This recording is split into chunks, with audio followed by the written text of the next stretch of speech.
welcome to Neuro Weekly episode ke-5 bersama saya Ayiza, researcher dari Pusat Neuroscience UHAMKA.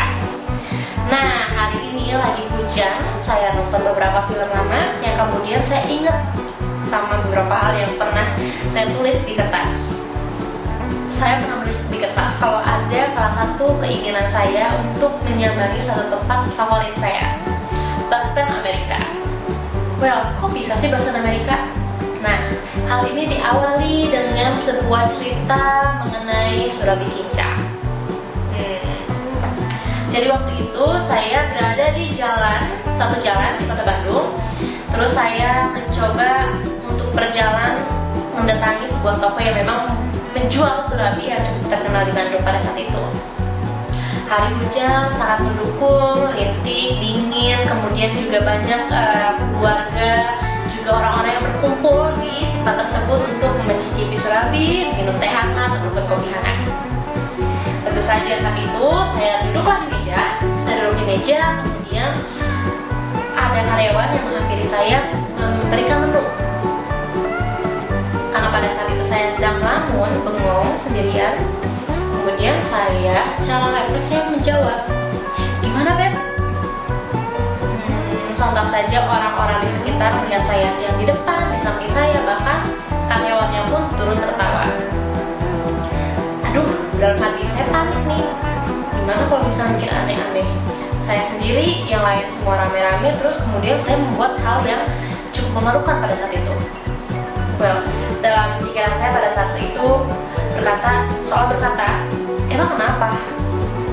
Ya dalam kata lain, ya sudahlah, ini kan masalah kecil sebenarnya, tidak perlu dibesar-besarkan. Insiden kecil ini memberikan dampak bagi saya pada saat itu, hal yang cukup substansif. Ya, saya tadinya mau senang karena mencoba makan lagi surabi kinca yang cukup bersejarah buat saya, kemudian saya malah jadi malu pada saat itu. Sebenarnya saya sudah bisa menduga kalau segala yang dibicarakan sejauh ini, faktor-faktor yang bikin senang itu ada unsur orang lainnya. Kok bisa kayak gitu sih? Kita lanjut nanti. Dampak dari orang lain. Nah, teman-teman pernah nggak sih berpikir kalau teman-teman menginginkan satu hal atau punya cita-cita itu ada dampak dari orang lain? Contoh, saya tadi bilang kalau saya menginginkan pergi ke Boston, Amerika. Mungkin teman-teman di sana juga ada yang menginginkan mobil baru, rumah baru, menjadi sosok yang independen, atau mungkin punya cita-cita di bidang profesi lainnya. Tentu saja dengan berbagai alasan, misalnya kekaguman, penghargaan, atau mungkin pengakuan. Tapi di sisi lain juga ada dampak orang lain yang membuat ketidakbahagiaan. Contoh, permusuhan,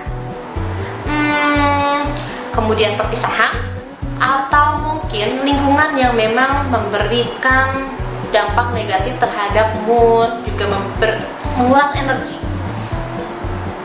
Jelas, kalau misalnya kita berbicara tentang kebahagiaan, otak merespon lebih cepat terhadap hal yang positif dengan adanya pengakuan, dengan atau tidak adanya pengakuan sesama pada satu kejadian. Ya, secara neurologika, reaksi saya terhadap kejadian yang saya alami ini sangat jelas. Otak kita merespon interaksi dengan cara terpisah, bahkan juga lebih cepat dari pikiran sadar kita. Ya, berdasarkan kecerdasan dan logika, otak hanya membatasi efek yang memang mengganggu suasana hati. Seperti yang tadi saya sempat mention, kalau saya merasa malu sekali atas kejadian-kejadian tersebut. Nah, kemudian memang hal-hal ini diperlukan untuk beberapa kondisi yang memang kita alami. Seperti misalnya tadi perhatian. Nah, perhatian ini timbul karena adanya proses atas bawah atau bawah atas. Nah, pertama, proses atas bawah itu apa sih sebenarnya? Nah, proses atas bawah ini adalah proses di mana kita memang memusatkan perhatian kita secara sadar. Misalnya, kalau rekan-rekan mengingat salah satu buku yang berjudul Where's Wally, tentang orang yang pakai topi, kita coba cari. Kita kan memang khusus memusatkan perhatian kita untuk mencari Wally pada saat itu. Tapi bagaimana dengan proses bawah atas? Proses bawah atas adalah secara tidak sadar kita memusatkan perhatian kita pada hal tersebut, suka atau tidak suka. Contoh, misalnya, saya sedang enak nih nonton TV, sedang nyaman, enak, sambil makan popcorn di malam hari. Kemudian ada suara atau misalnya ada barang yang jatuh. Otomatis perhatian saya itu kepada barang yang jatuh. Suka atau tidak suka, perhatian saya menuju terhadap itu.